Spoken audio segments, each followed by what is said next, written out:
नमस्ते। आज का जो परिवेश है, जहाँ पे हर कोई सुख, समृद्धि और ऐश्वर्य के लिए अपने जीवन में प्रयासरत है। अपने जीवन को संघर्ष में व्यक्ति डालते हैं ताकि वह सुख, समृद्धि और ऐश्वर्य को पा सकें। यह जो समय है यह कलयुग का है और इस समय पे जब भी ज्योतिष में विचार करते हैं और आम लोग, आम जनता की जब बात करते हैं, तब वह जब आते हैं तो कुछ खास प्रश्न ही होते हैं जिनके बारे में उन्हें जानना होता है अपने जीवन में। खास करके वो जितने भी प्रश्न होते हैं आजकल वह सीमित हो चुके हैं, जैसे शुक्र और राहु ग्रह। जब हम इन दोनों ग्रहों के बारे में पढ़ते हैं, चर्चा करते हैं, तो हमें पता चलता है कि आज का जो परिवेश है वह केवल शुक्र और राहु ग्रह से संबंधित जानकारियाँ ही लेना चाहता है। थोड़ा बहुत हद तक कहीं ना कहीं बहुत ज़्यादा अगर डर है व्यक्ति के जीवन में तो वो शनि ग्रह को लेकर के है।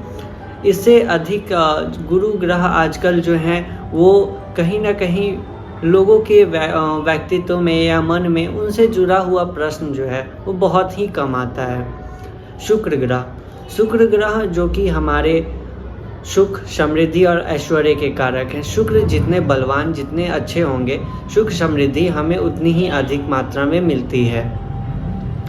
सुख, लग्जरियस लाइफ, ये सभी चीज़ें हम शुक्र ग्रह से देखते हैं। और कहीं ना कहीं आज के परिवेश में जितने भी लोगों का प्रश्न होता है उन सभी का जो प्रश्न है इन्हीं से जुड़ा हुआ होता है। जैसे हमारे जीवन में हम कार कब लेंगे, घर कब लेंगे, हमारी जीवन में सुख कब आएगी, सुख समृद्धि होगी या नहीं होगी, शांति कब मिलेगी, ये सभी चीज़ कहीं ना कहीं शुक्र से डिस्क्राइब होते हैं, इन्हीं से रिप्रेजेंट करते हैं। शुक्र प्लैनेट वाइट, हम लोग जनरली पॉलिटिशियंस को जब देखते हैं तो वो वाइट क्लॉथ्स पहने रहते हैं।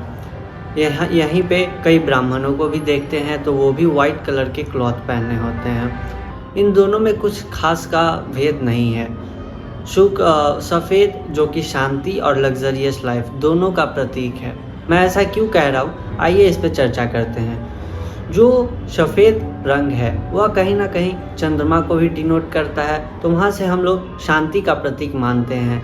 और जो लग्जरियस लाइफ है वेनस का, वहाँ पे भी वाइट कलर आता है और वो कहीं ना कहीं वेनस को रिप्रेजेंट करता है जो कि लग्जरियस लाइफ के लिए होता है।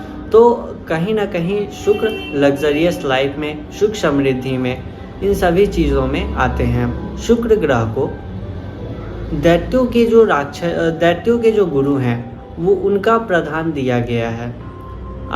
आज के परिवेश में जनरली जो भी शिक्षक हैं, जो भी गुरु हैं, वो कहीं ना कहीं शुक्र ग्रह से ही डिनोट करते हैं। क्यों? क्योंकि गुरु ग्रह के जितने भी शिक्षक हैं जो कि देवताओं के गुरु हैं, जो भी व्यक्ति गुरु प्रधान होते हैं, वो ज़्यादातर अपनी जो शिक्षा है वो उसका एक मूल्य लेना, अपने हिसाब से अपने शिष्यों को चुनना, ये सभी चीज़ें गुरु के अंदर होती है, बृहस्पति ग्रह के अंदर। और जब शुक्र की बात करते हैं तो शुक्र कहीं भी ज्ञान देते हैं। शुक्र की जितनी भी चीज़ें हैं वो सभी आज के समय में बहुत ही अच्छी बैठती है।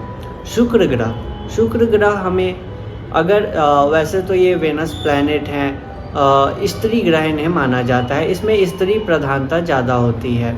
जब भी कोई व्यक्ति शुक्र ग्रह से अगर रिप्रेजेंट होता है, अर्थात लग्न में सप्तम में शुक्र ग्रह बैठ जाएं और बली होकर के बैठें, तो ऐसे व्यक्ति जब भी रेडी होंगे, प्रिपेयर होंगे, तो वो 5 लोगों से पूछते हैं कि मैं कैसा लग रहा हूँ, मैं अच्छा लग रहा हूँ या नहीं लग रहा हूँ। ये सभी चीज़ें शुक्र को डिनोट करती हैं। क्यों?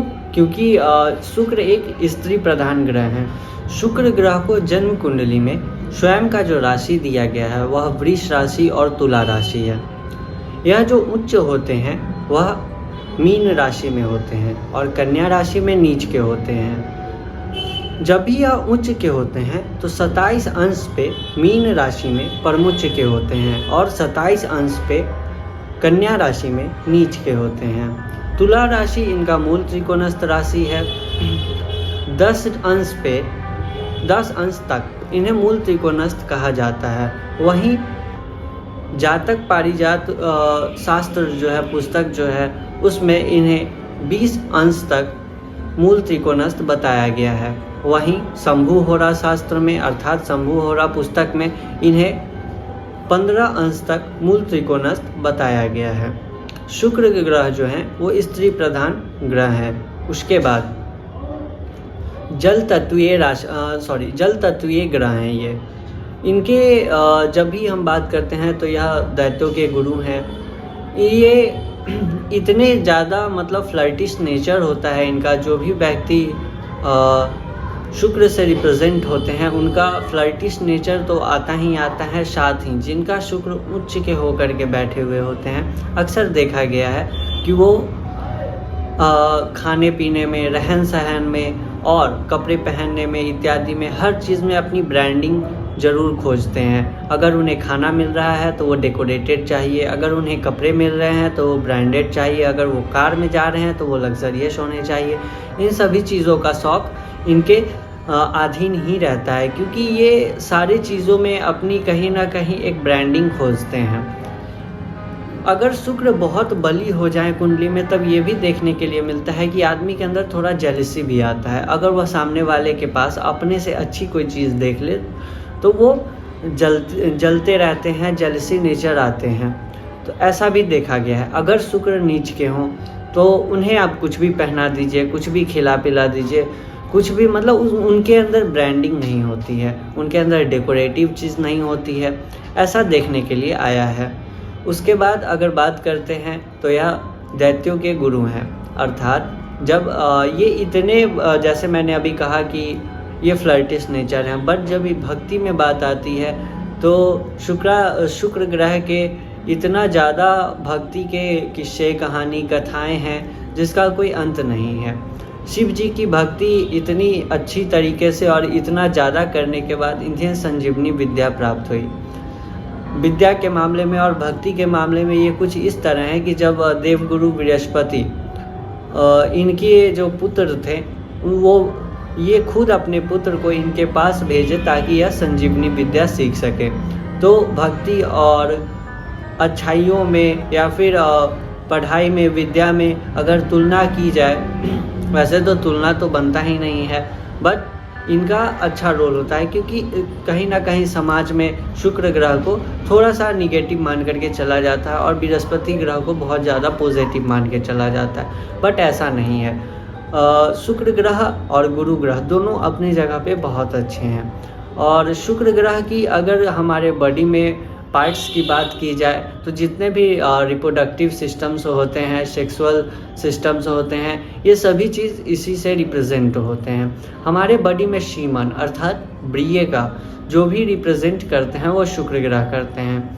अत्यधिक शुक्र ग्रह का पीड़ित होना वीर्य के लिए बहुत ज़्यादा हानिकारक होता है। कई बार अगर शुक्र राहु के साथ बैठ जाएं, खास करके 8वें स्थान में या 6ठे स्थान में, और इस टाइम पे गुरु ग्रह भी अगर पीड़ित हो जाएं, तो इस केस में ये देखा जाता है कि बच्चे जो हैं वो फर्स्ट बेबी जो होते हैं वो नॉर्मल तरीके से डिलीवरी नहीं होती है। यहाँ पे ये देखा गया है कि बच्चे जो हैं वो मशीनरी के थ्रूली बॉर्न करते हैं। तो इस चीज़ में आप अपने शुक्र ग्रह को देखें वो बली हैं या नहीं। किसी भी ग्रह का बहुत अत्यधिक बल ले लेना, बहुत अत्यधिक पीड़ित हो जाना और बहुत अत्यधिक कमज़ोर हो जाना, तीनों में से कोई भी चीज़ अच्छे नहीं है।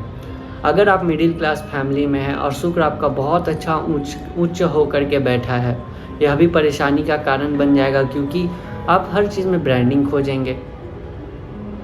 अगर आपका शुक्र नीच का है तो आप अपने कपड़ों पे, अपने बॉडी पे, अपने बॉडी लैंग्वेज पे, इन सभी चीज़ों पे ध्यान देना ही छोड़ देंगे। शुक्र अगर पीड़ित हो जाएंगे तो गंदगी में रहना स्टार्ट कर देंगे, जो है जैसा है बस चल रहा है, इसी प्रकार की नेचर बनती चली जाएगी। शुक्र ग्रह को बल देना बहुत ही ज़्यादा आवश्यक हो जाता है तब जब कुंडली में शुक्र पीड़ित हों और कमज़ोर हों। पीड़ित होने के आधार पे आप उनके पूजा पाठ, बीज मंत्र इत्यादि का कर सकते हैं। अपनी कुंडली दिखवाएं, उसमें देखें कि शुक्र ग्रह अच्छे हैं या नहीं हैं, इन सभी चीज़ों पे ध्यान दें। अगर शुक्र कमज़ोर हैं तो अपनी कुंडली दिखवा करके रत्न को धारण करें, क्योंकि रत्नों का जब बात आता है तो एक सही प्रिडिक्शन, सही एनालिसिस होना बहुत ज़्यादा ज़रूरी पड़ता है, क्योंकि इसके बिना अगर आप रत्न पहनते हैं तो ये साइड इफ़ेक्ट भी दे सकते हैं और ये हर रत्न पे अप्लाइड होते हैं। तो शुक्र ग्रह जो हैं वो अगर अच्छे से प्लेस्ड हैं, अच्छे भाव के स्वामी हैं, तो ये आपको विद्या भी देंगे, आपकी बॉडी लैंग्वेज को भी ठीक करेंगे। मतलब अगर बात की जाए आज के परिवेश में जितने भी सुख सुविधाएं, समृद्धि हैं, हर चीज़ ये देंगे।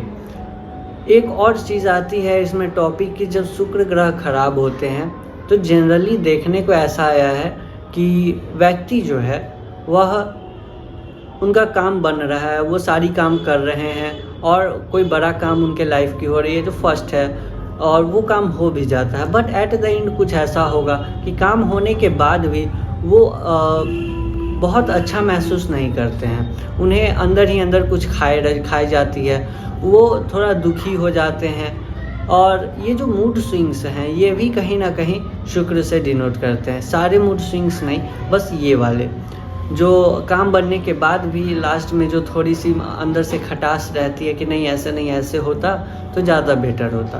तो ये चीज़ें जो हैं ये भी कहीं ना कहीं शुक्र को डिनोट करती हैं। आज के लिए बस इतना ही, धन्यवाद।